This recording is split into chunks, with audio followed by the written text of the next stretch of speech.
Bueno, muy buenos días a todos ustedes. Ya se llevaron el podio.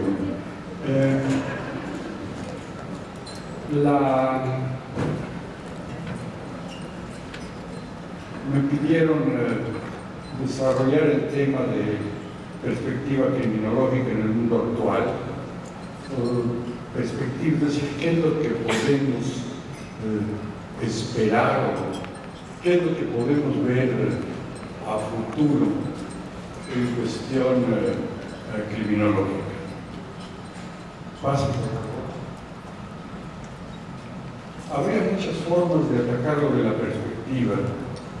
Una perspectiva internacional, es decir, cómo ve la ONU el futuro, la perspectiva regional, América Latina, y la ANUD, el Instituto Latinoamericano de Naciones Unidas para la Prevención del Delito y Tratamiento del Delincuente, o podríamos verlo desde una perspectiva nacional.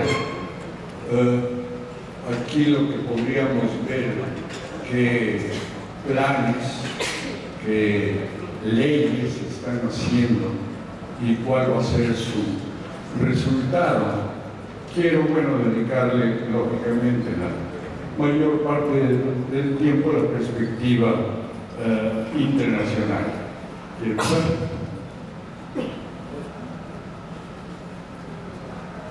La importancia que tienen los congresos de la Organización de las Naciones Unidas en prevención del delito y tratamiento del delincuente, ahora se llaman de prevención del delito y justicia penal. Estos congresos se hacen cada 5 años. Es una reunión muy aparatosa y muy importante, porque ahí es donde se definen las normas, las directrices, las convenciones, etcétera, todo lo demás. Es más, de lo que ustedes manejan, algunas de las convenciones llevan el nombre del Congreso, ¿no? Las reglas de Kioto, por ejemplo, o etcétera. La Declaración de Salvador, que vamos a mencionar ahora, todo lo que manejemos en nuestro medio, las reglas mínimas para la redactación social de sentenciados, las reglas de Beijing referentes a menores de edad, las célebres reglas o directrices de Riad en lo referente a prevención de la delincuencia, últimamente las directrices de Van Gogh, por ejemplo, sobre mujeres privadas de libertad. Todas esas reglas se discuten en estos congresos y por eso son tan importantes.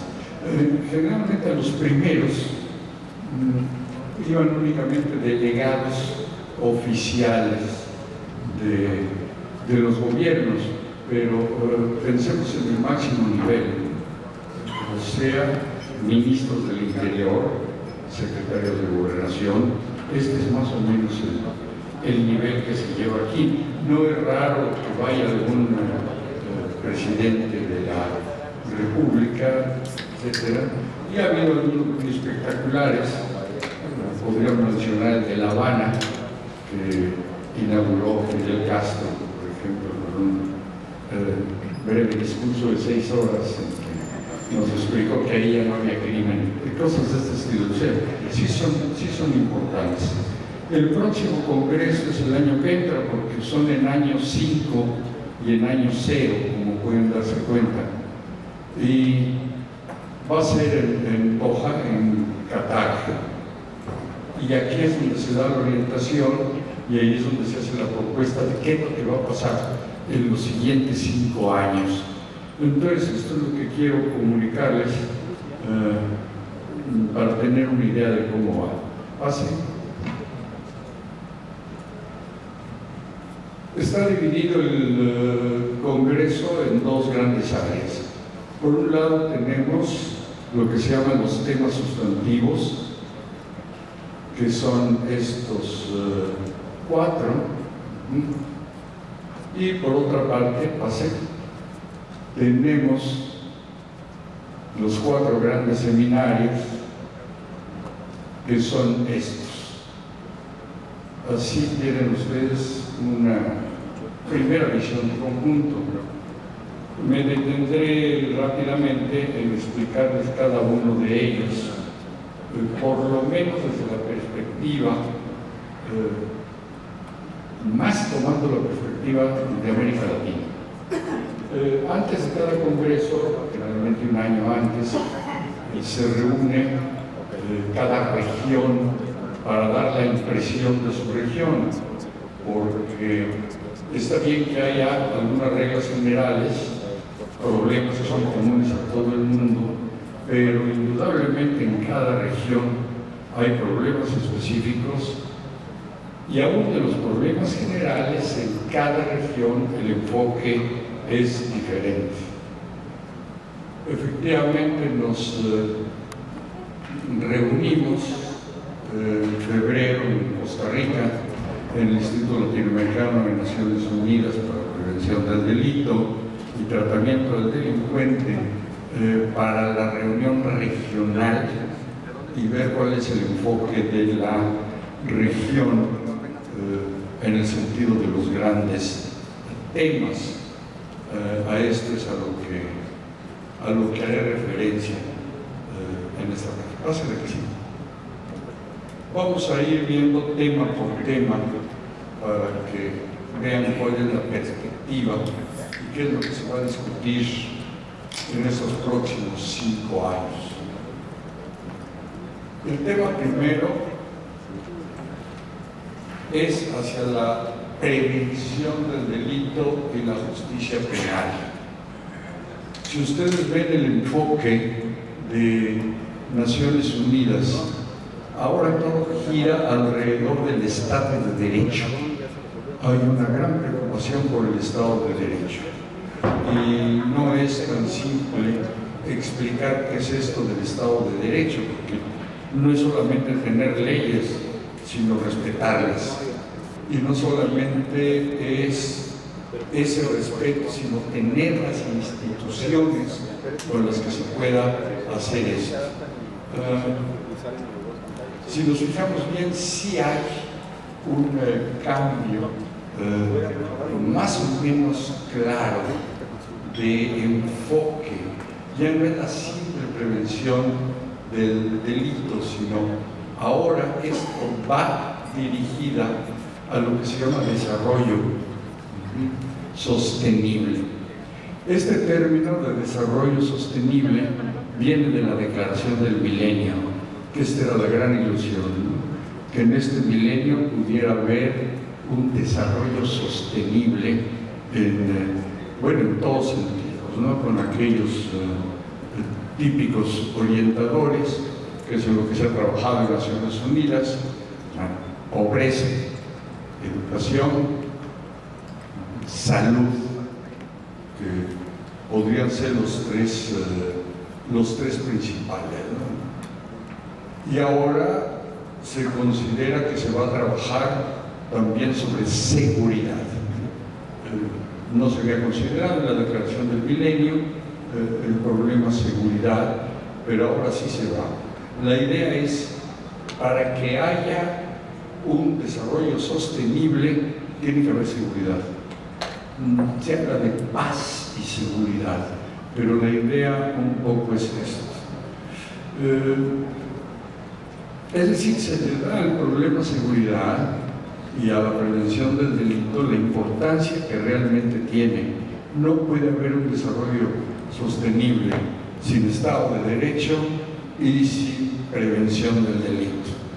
Ahora ahí si hay una o dos frases al respecto. Por la naturaleza del Congreso se concentran en justicia penal, lo cual a mí en lo personal no me hace mucha gracia, ¿no? Es decir, lo principal, lo más importante en materia de justicia es la justicia penal. Ahí, perdón con todo y ser experto de Naciones Unidas, no estoy muy de acuerdo con mis colegas. Yo creo que es más importante la justicia social. Y esta idea de que prioridad a la justicia penal creo que nos está llevando a un callejón sin salida. Pensar que realmente los problemas se pueden resolver con justicia penal. Y me parece que es al revés. Van a ver ustedes en las mismas Naciones Unidas, entra la contradicción, porque lo más importante es la justicia penal, pero la única forma de llegar a la prevención real del delito es encontrar los sustitutivos de prisión y las alternativas de solución de conflictos. O sea, se reconoce que la justicia penal es muy importante, pero que al final no es la que nos puede resolver los problemas. Estos sí ya son enfoques que van muy directamente a lo nuestro, que es la criminología. Pasa lo siguiente. El tema 2 es cooperación internacional. Claro, lo que preocupa ahorita es delincuencia organizada. Se dice, bueno, sin descuidarnos de lo que es la delincuencia común. Sí, a nivel internacional lo que preocupa es la delincuencia organizada. ¿Por qué? La conclusión es muy simple. La delincuencia organizada transnacional es un producto de la globalización. Y aquí las conclusiones son muy importantes para nosotros. O sea, no se puede combatir la delincuencia organizada si no es con cooperación internacional. El problema es internacional. Entonces, cuando cada región o cada país trata de atacar la delincuencia organizada como si fuera un problema local, va al fracaso. Esto es absolutamente indudable. Va al fracaso. Creo que a nosotros no nos tienen que contar mucho de esto, lo estamos viviendo en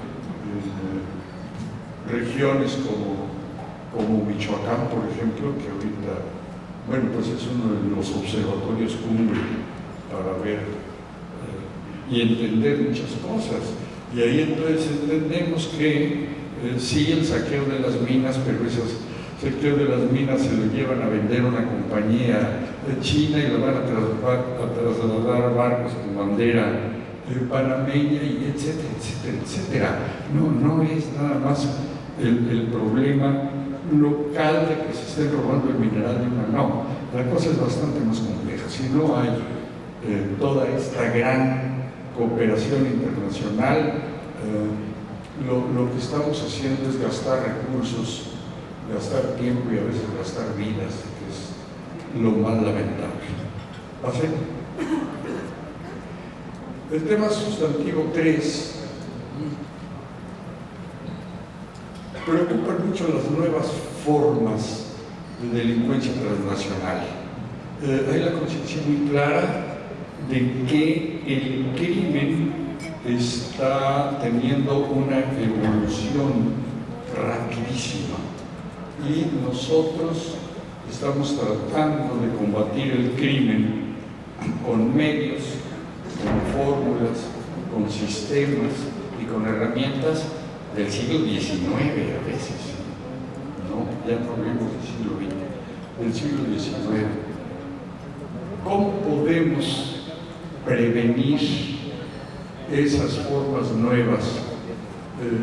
Esta es terminología de Naciones Unidas, emergentes de delincuencia transnacional. Bueno, eso va a ser alguno de los seminarios. A ver, pásame la siguiente. Y el tema sustantivo 4 es participación pública. Es hacer claro que el problema de prevención del delito no se puede enfrentar sin la participación del público. Bueno, algo que hemos repetido mucho acá en México, ¿sí? Mientras creamos que la seguridad pública es un problema policíaco, no lo vamos a resolver jamás. La seguridad pública no es un problema policíaco. Cada vez espero que sea más claro esto. Es un problema común. Y si lo queremos resolver nada más con policía, vamos al fracaso. Y ya todo Naciones Unidas propone esto, cómo en cada nación lograr la participación pública. Pero volvemos al principio, es la participación pública en lo referente a Estado de Derecho, principiando por la instrucción, por enseñar a la gran comunidad qué es el Estado de Derecho y luego enseñar a respetarlo, porque somos muy curiosos, queremos que se respete algo que no se conoce, y en la complejidad tremenda que tenemos en la legislación mexicana es difícil desde conocer todas aquellas normas que hay que respetar. Entonces, para desarrollar estos 4 grandes temas se van a realizar una serie de seminarios.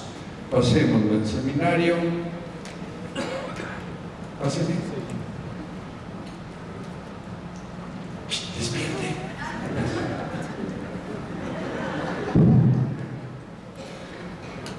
Bye. Este es el seminario 1. Este es el seminario 1. La función de las reglas y normas de Naciones Unidas, lo que es prevención del delito y justicia penal. Ahí está, bueno, redactado muy al estilo de Naciones Unidas. ¿Qué es lo que queremos? ¿Qué es lo que queremos aquí? Bueno, lo primero es lograr que se conozcan las normas y las reglas de Naciones Unidas. Por lo general están muy bien hechas. Siempre han sido nuestro punto rector.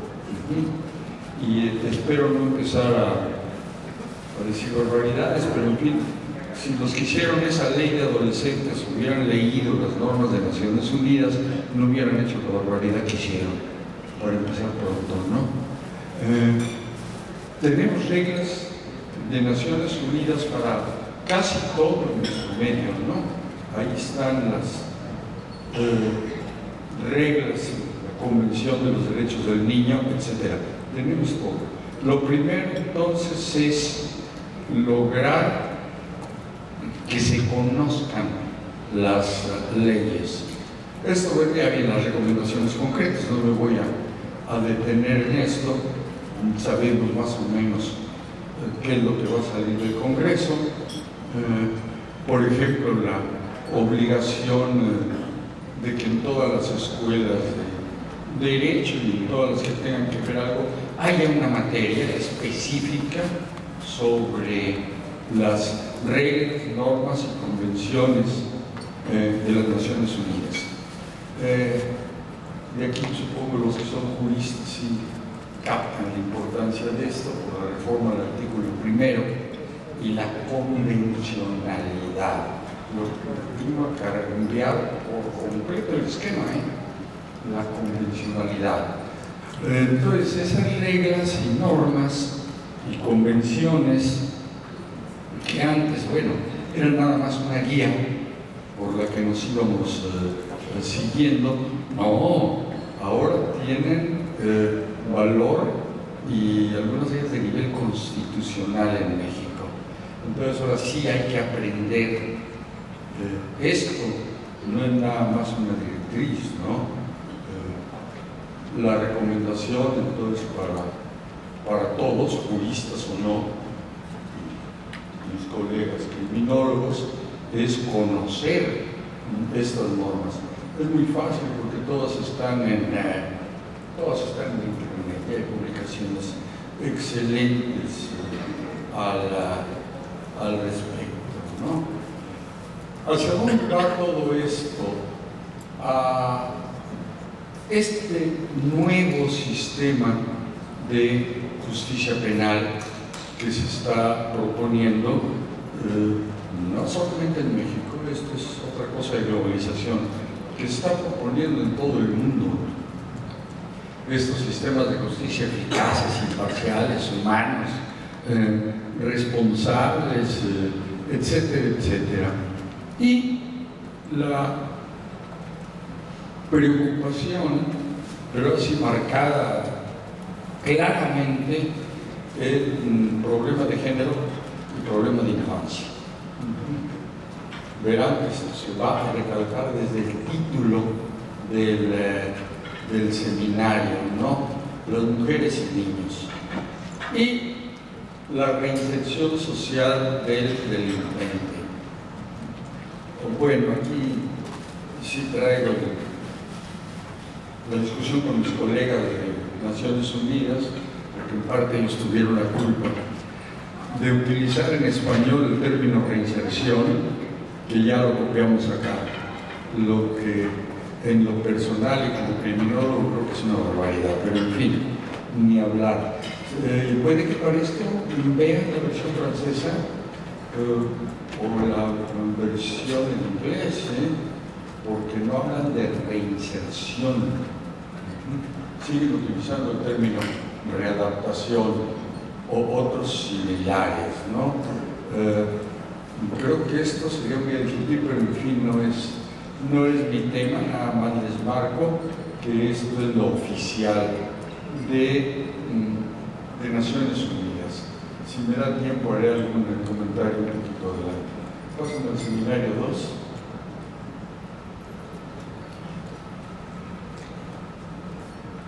Si nosotros tenemos problema con trata de personas y tráfico de migrantes, si bajan el documento de Naciones Unidas al respecto, se darán cuenta que nuestro problema es chico. Es increíble lo que está pasando en África, por ejemplo, y en Oriente, ¿no? En que hemos regresado por completo a un sistema de esclavitud tal cual, así como lo vemos en las películas, o que se creía que era hace 4 siglos. Hay barcos negreros otra vez, hay gentes encargadas de ir a secuestrar tribus enteras, de ir a venderlas. Ahora con esto del problema de Nigeria, brincó un poquito de la situación, ¿no? Con estas 200, 300 niñas que se secuestran para ir a venderlas, pero yo creo que por el número, porque fue muy espectacular, además porque eran niñas de una escuela cristiana, etc. Pero en los reportes de Naciones Unidas esto es mucho más común de lo que se cree. Se piensa que la trata de personas es más con una orientación sexual y la cosa está bastante más grave, ¿no? Naciones Unidas habla mucho del tráfico mismas Naciones Unidas hablan mucho del tráfico de órganos, pero no queda claro a la hora en que en reuniones de expertos decimos, bueno, casos concretos. No, es que se llevan a los niños, bueno, casos. Y todo queda pareciendo una leyenda urbana, ¿no? Pero lo que es esclavitud, sí, absoluta, esto es indudable. Y luego el tráfico de migrantes, que todos estamos viendo ya el problema de la migración de África hacia Europa, y todos los días hay el barco que se hunde, se ahogan no sé qué tantas personas africanas que estaban tratando de llegar a Europa. Sí, el problema es muy, muy grave y todavía es un poco oscuro toda esta área que era la Unión Soviética, porque en estos países parece que el problema que tienen, tanto de trata como de tráfico, son enormes. Aquí se llega siempre a la misma conclusión: imposible lograr un éxito en trata y en tráfico si no es con cooperación internacional. No es posible, porque generalmente tanto la trata como el tráfico es internacional, es decir, es de un país a otro. Claro que hay interna, aquí el problema que tenemos, no puedo insistir en esto, de trata y de tráfico interno es verdaderamente preocupante, ¿no? Muy preocupante. Pero acá se está pensando, claro, en lo internacional. Y de lo que se detectó es que no hay una protección eficaz a las víctimas y a los testigos.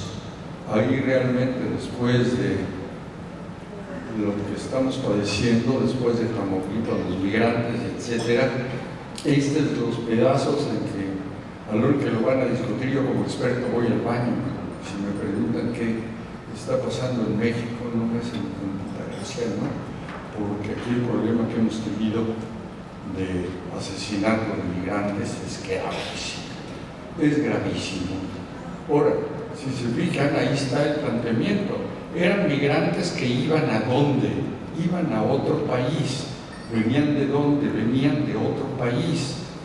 Eso o lo hacemos con convenios, etcétera, internacionales y con asistencia, o no lo podemos resolver. No, aquí como que estamos muy, no sé, tratando de resolver un poco localmente, ¿no?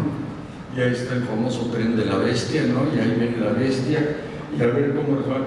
Bueno, pero ahí el problema empieza allá en Centroamérica.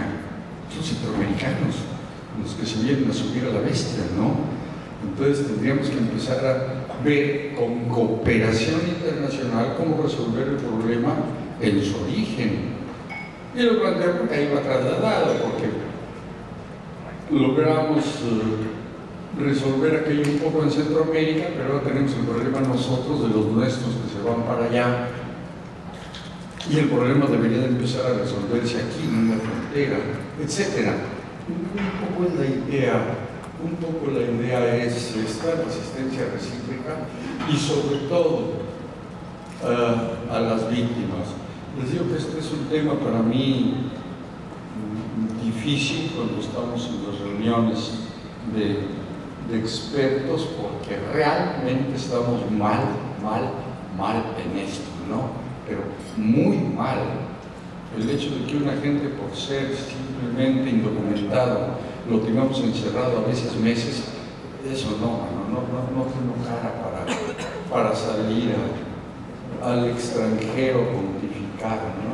Esto es de lo muy urgente que tenemos que empezar a resolver en lo interno y también en lo externo. Pásenme al seminario. Esta es de las partes realmente más interesantes, por lo menos desde el punto de vista criminológico. Sí es apasionante todo esto de la delincuencia en evolución, y todas estas nuevas formas, básicamente cibercrimen, que ahí llegamos a niveles absolutamente de fantasciencia, ¿no? Y aquí es muy curioso porque ya ni siquiera hablemos de que es internacional, digamos que va todavía más allá. Es la globalización, pero llevada a extremos increíbles. Y yo sé, ayer con los periodistas mencionábamos que sí tenemos preocupación y hay alarma por el aumento cuantitativo de la criminalidad, pero los criminólogos yo creo que estamos más preocupados por el cambio cualitativo. No es que hay más crimen, es que es totalmente diferente, porque si fuera más crimen se resuelve con más policías y más patrullas. No, es otra cosa por completo diferente, ¿no? Hay un cambio cualitativo, y si el cambio es cualitativo, necesitamos otro tipo de sistemas, necesitamos otro tipo de programas, y ojo, estoy consciente totalmente, y necesitamos otro tipo de gente. Es la inmensa ventaja de la gran cantidad de estudiantes de criminología que tenemos, ¿no? Ya vienen ustedes con otra mentalidad, ya se vio claro, soy un criminólogo del siglo pasado y con mis teorías del siglo pasado, quién sabe si pueda resolver estos nuevos tiempos, estos nuevos problemas, que además nos vinieron a cambiar todo. Ah, usted también es del siglo pasado.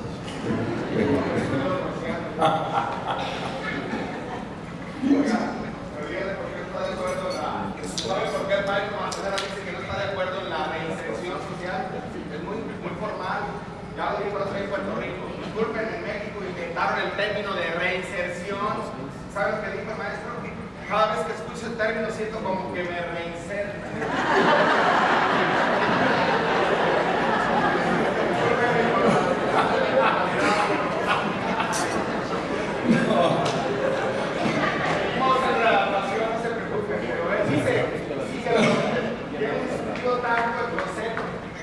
Además, criminólogos, y creo que está bien, sigan con su pinche reinserción. Yo todavía sostengo es que él y el doctor Tornero estaban al Boloya, pero que después frenó también Tornero, apoyaron el proyecto de la readaptación, así que estamos de acuerdo, no hay problema, hay que readaptar. Ay, sí. Ya, no, miren, les voy a decir qué es lo que pasa, sobre todo. Es que el cambio que tenemos es que está tocando un problema que es pavoroso. Aquí en México queremos que cambiándole el nombre a las cosas, cambian las cosas. Entonces ahorita me meten a mí en un problema porque, por ejemplo, en cuestión jurídica, y aquí hay juristas de línea, en cuestión jurídica, por ejemplo, ahorita lo que rige el derecho penal es la imputación objetiva, por ejemplo. La imputación objetiva, pues es los alemanes, ¿verdad? En cuestión procesal ya no hay formal prisión, ¿no? Ahora hay, ¿cómo se llama? Vinculación al proceso.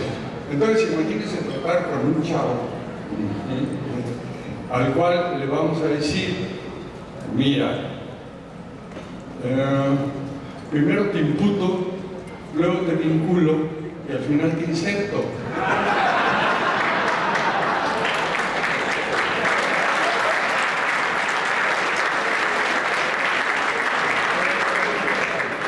Bueno, sí, y los diputados están felices porque ya cambiaron el sistema, pues el cambio como que no, a veces no hace gracia, ¿no?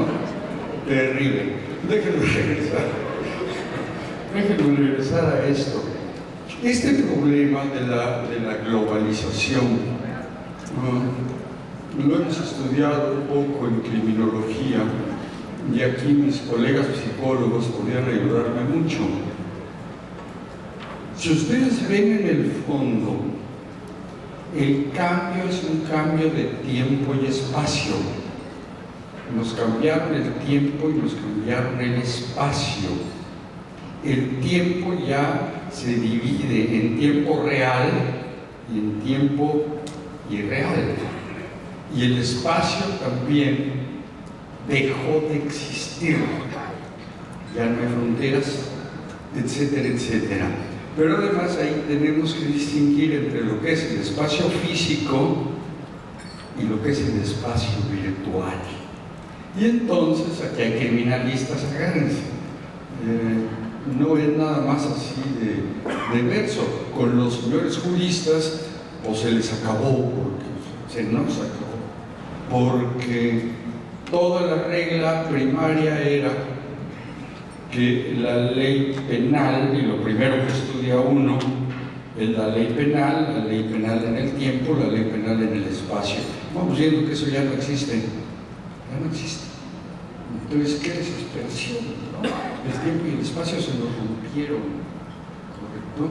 Para el criminalista que aprendió desde, lo primero que aprendió en criminalística es a la búsqueda de indicios. ¿Y qué son indicios? Todo aquello que podemos percibir por los órganos de los sentidos, bla, bla, bla, bla. No, en el ciberespacio, ¿dónde andan? Allá. ¿Dónde están? En la nube. Y es desquiciante todo, ¿no? Yo recuerdo allá con los colegas españoles, allá en España, en el Escorial, donde tienen lo que nosotros llamamos el C4, su centro de cómputo, de inteligencia, de comando y de todo lo demás. Le oí decir una cosa al jefe del centro de inteligencia que me preocupó mucho. Me dijo: mire, nosotros tenemos muy buena policía, extraordinaria policía, pero el problema que estamos teniendo es que la policía la traemos en la calle y tenemos muy buena policía de comunidad, de contacto. La policía la traemos en la calle y los verdaderos delincuentes están en el ciberespacio, punto. Y lo que se necesita entonces es formar una policía, una ciberpolicía, aunque parezca un mito, porque todos los carteristas y que son buenos de Madrid, ¿sí?, roban menos en 10 años que lo que puede robar un ciberdelincuente con un teclazo en un segundo. Entonces sí, el cambio es grande. Y este es de los temas poco desarrollados, ¿sí? Porque además tenemos el problema específico, por ejemplo, China y otros de los países que no quieren entrar a todo esto, Cuba con su bloqueo, etc. ¿Cómo lograr una serie de normas? Sí hay una convención que es preciosa, la Convención contra el Cibercrimen, pero es antiquísima, creo que ya tiene 5 años, ¿no? Y eso en esta materia 5 años es una vida, ¿no? Y la conclusión de Naciones Unidas es siempre la misma.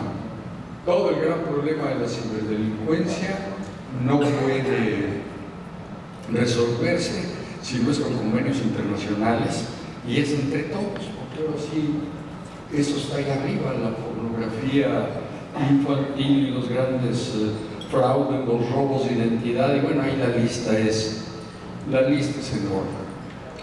Y el otro gran tema es tráfico de bienes culturales. Y este es un tema que deberíamos estudiar con mucho cuidado, porque México es uno de los principales países víctimas de saqueo de bienes culturales. Y esto como que no le hemos dado la importancia que tiene, ¿eh? Estamos demasiado preocupados por la violencia del crimen organizado, etc. Ese es un problema gigantesco. Y el saqueo, se habla de bienes culturales, fíjense qué interesante, muchos están interpretando como bienes culturales no nada más el saqueo arqueológico, sino en todos sentidos: flora, fauna, que ya se considera como bienes culturales en un país, es parte de tu nacionalidad, tus plantas y tus animales, ¿sí? Entonces piensen en bienes culturales mucho más en amplio que simplemente el saqueo arqueológico. Este es uno de los, en ese seminario 3, son los 2 temas más preocupantes en la delincuencia y bienes culturales. Hay países que, bueno, hacen una desgracia, sobre todo estos países que están en conflicto armado, sea de grave o de baja, de todo lo que ustedes quieran, ha sido terrible. El saqueo, simplemente saqueó el Museo del Cairo ahora en las últimas revueltas, ¿no? Y pase al 4. El público. ¿Cómo lograr que el público intervenga? ¿Cómo lograr que el público apoye? ¿Cómo lograr que el público conozca la justicia penal? En los subtemas que se manejaron, porque lógicamente cada cosa de estas es muy amplia, hay un punto que me gustó mucho, que es el que les comenté y mencioné ayer, la prensa y los medios de comunicación. Estudiándolos desde dos aspectos. Ojo que cuando estamos hablando de medios de comunicación, ya se habla muy en amplio, no estamos hablando nada más de la televisión. Hay gran preocupación y gran interés por las llamadas redes sociales, por todo esto nuevo que existe de Twitter, etcétera, etcétera, de Facebook, por ejemplo. Que por más que les aconsejo a mis alumnos, menos Face y más Book, pero ya no puede uno contra todos estos nuevos términos. Sí, pero todo esto se ve desde los dos puntos encontrados. Por un lado, los estudios cada vez más interesantes en el sentido de que la prensa, estos medios de comunicación, las formas en general, pueden ser altamente criminógenas.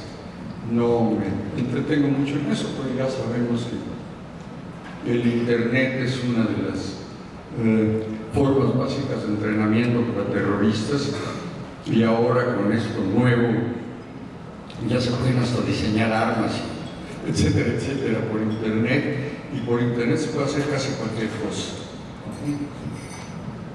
¿Cómo lograr que la prensa, desde la prensa tradicional, convencional, hasta los nuevos medios de comunicación, las redes sociales, etcétera, las convirtamos en herramientas de prevención del delito?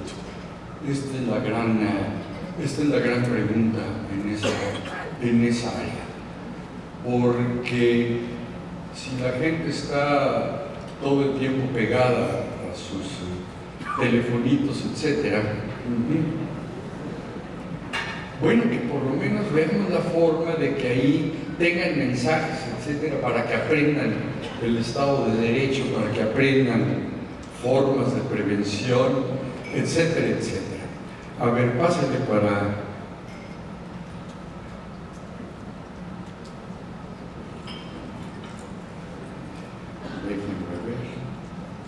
Me quedan como 15 minutos.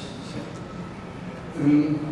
Una ojeada a la situación nacional, la perspectiva. ¿Cuál es la perspectiva nacional? Bueno, esto daría lugar no para una charla, sino para un curso. Sí, pero yo pensaría en dos grandes áreas. Primero, lo que es los planes y programas.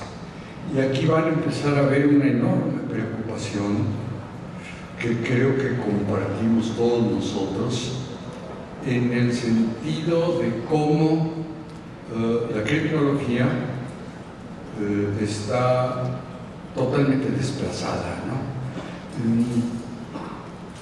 Déjenme plantearles dos o tres cosas, bueno, déjenme decírselos a mi modo. Ustedes se acuerdan, porque sé que la gran mayoría de aquí son criminólogos, recuerdan aquella vieja discusión de los principios de la criminología, si la criminología es ciencia o no. Y bueno, se escribieron libros enteros, y se peleaban, horrendo, y Sebastián Soler decía que no era ciencia, y Cuello Calvón lo apoyaba, y bueno, divertidísimo, ¿no? Por el otro lado, bueno, bastaba que Sebastián Soler, que Cuello Calvón dijeran algo para que Jiménez de Azúa dijera lo contrario, tienen cosas preciosas en la historia. Como dijeron que la criminología no era ciencia, don Luis Jiménez de Azúa, considerado por muchos el más grande penalista, pero no solo español, sino quizá en lengua castellana, don Luis Jiménez de Azúa dijo: La criminología sí es ciencia, no solamente es ciencia, es una superciencia. No solamente es una superciencia, es la ciencia del futuro. Y en el futuro se tragará al derecho penal. Y nos metió en un problema tremendo, porque los juristas se asustaron y muchos de ellos sí se lo creyeron. Todavía ahora, más de medio siglo después, tiene uno que decirles, no, son dos cosas diferentes, por favor, no nos vamos a tragar nada.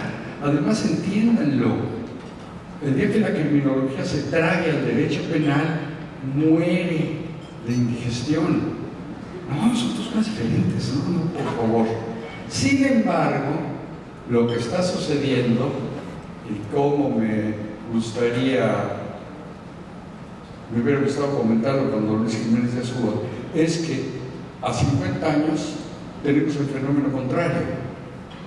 El derecho penal se está tragando a la criminología y debemos estar realmente preocupados, ¿eh? O sea, todo se está tratando de resolver con derecho penal. El cambio en la reforma constitucional es extraordinaria, es muy importante, no tengo tiempo de comentarla, pero ustedes lo saben, ¿sí? Sin embargo, ojo,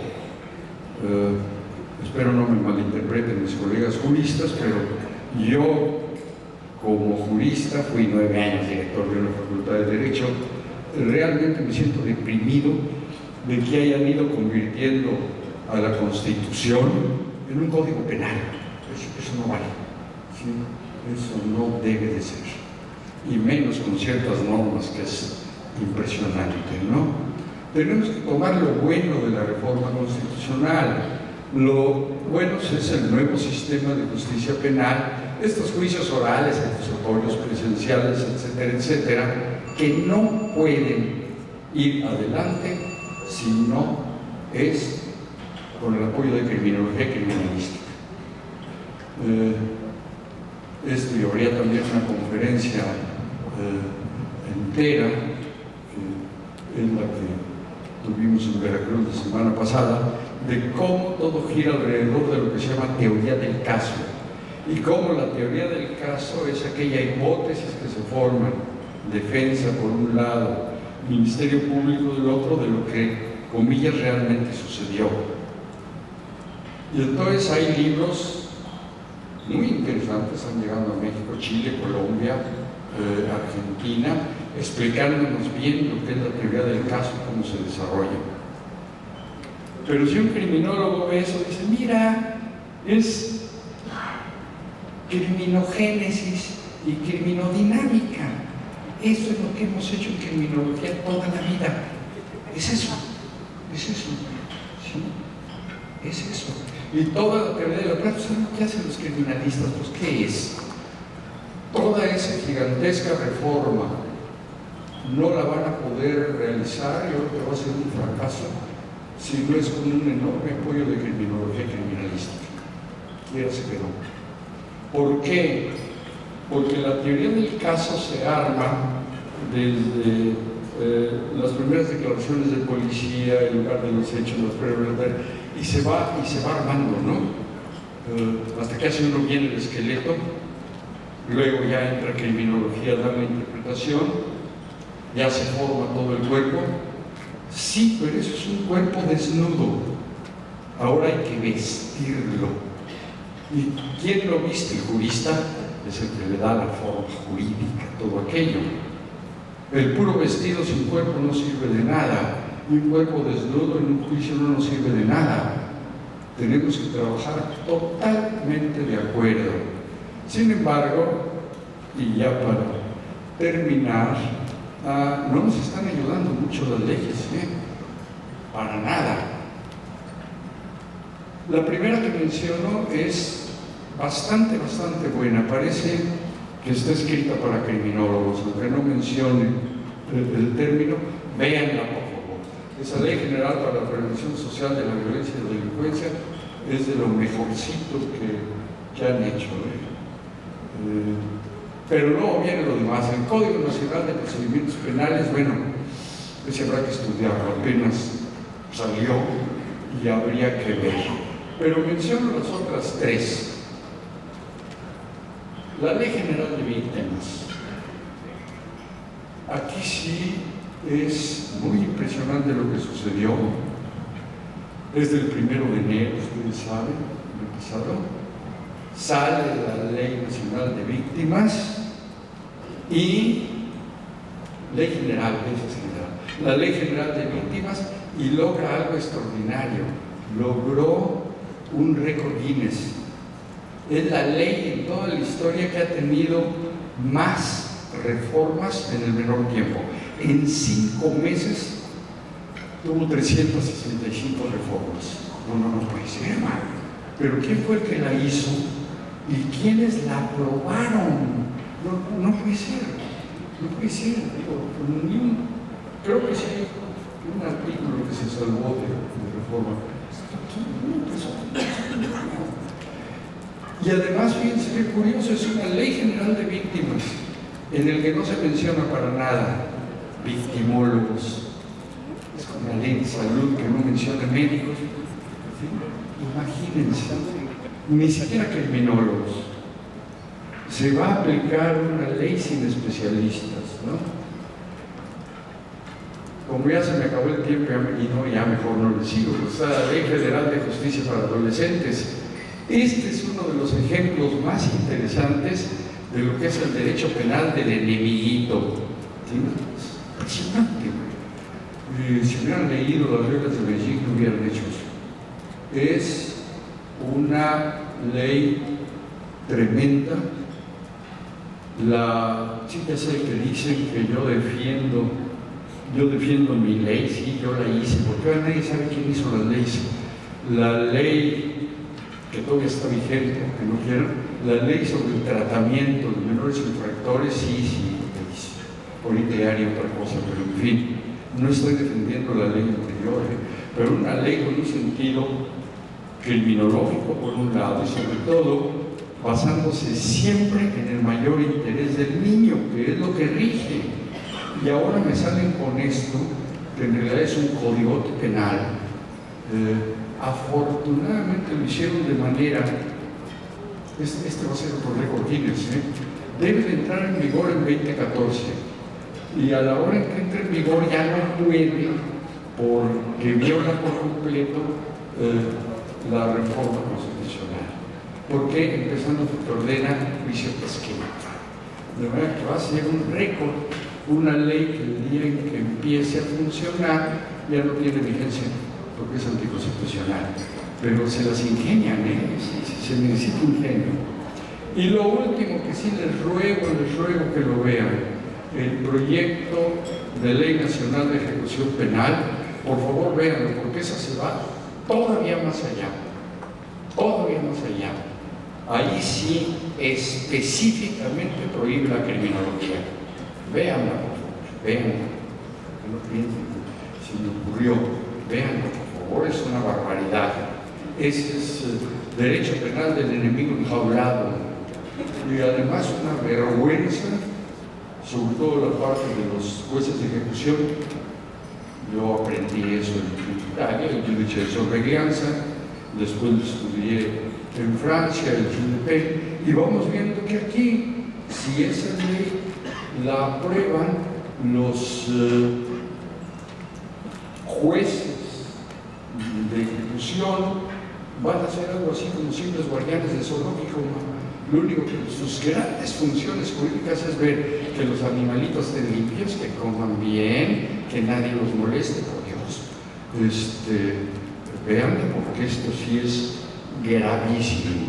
Y si unimos las 3 o las 4, sí es como para preocuparnos muy seriamente. De manera que, como podrán ver, tenemos toda una misión fuerte. No es fácil convencer a los señores legisladores, tienen otros intereses. Alguna vez nos contestaron, eso no está en la agenda. Bueno, si no está en la agenda, sáquenlo, no lo prueben. No. Somos unas marreír fuera, man. Entonces es una obligación fuerte luchar por la criminología, por la profesión y tratar de informar a la gente, y entonces estaremos cumpliendo lo que pide Naciones Unidas. Esto es todo, muchas gracias.